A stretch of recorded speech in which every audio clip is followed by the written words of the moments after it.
লেগে যায়। প্রত্যক্ষদর্শীরা জানান, প্রথমে দোকানের পেছনের অংশ থেকে ধোঁয়া উঠতে দেখা যায়। এর কিছুক্ষণের মধ্যে আগুন ছড়িয়ে পড়ে দোকানের সামনের অংশে। এছাড়া মিষ্টির দোকানে থাকা গ্যাস সিলিন্ডারের বিস্ফোরণে আগুন আরও দ্রুত ছড়িয়ে পড়ে। পাশাপাশি মিষ্টির দোকানে থাকা ৩-৪টি দোকানও ভস্মীভূত হয়ে যায়। খবর পেয়ে দমকল বাহিনীর 2টি ইঞ্জিন ঘটনাস্থলে পৌঁছয় এবং 2 ঘন্টার চেষ্টায় আগুন নিয়ন্ত্রণে আনে। তবে ততক্ষণে দোকানের সব মালপত্র, মিষ্টি তৈরির সরঞ্জাম, ফ্রিজ এবং নগদ টাকা পুড়ে ছাই হয়ে গেছে। আনুমানিক ক্ষয়ক্ষতির পরিমাণ বলা হচ্ছে 15 লাখ টাকার বেশি।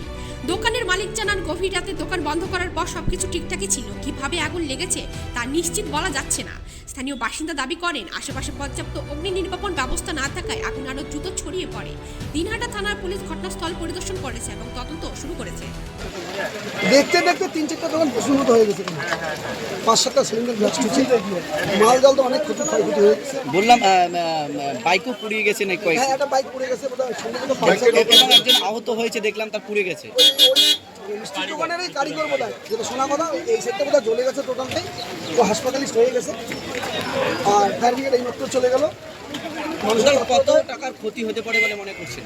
আনুমানিক ধরে লক্ষাধিক, মানে বেশি। 5-7টা দোকান তো, হ্যাঁ, মানে কাছাকাছি 50-60 লাখ টাকা হবে।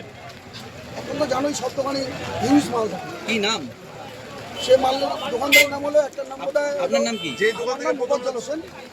আমি এখানে মেম্বারের অভিভাবক, বাজারে দেখতে আছে, বাজারের দায়িত্বে নিচ্ছি, সহসেক্রেটারি। এলাকাবাসী যথেষ্ট সহযোগিতা করছে, আমাদের সহযোগিতা করছে, যার দরুনে আমরা ব্যাপার হচ্ছে বাজার সেক্রেটারি অসুস্থ থাকার কারণে টোটাল দায়িত্বটা এখন ওনার উপর।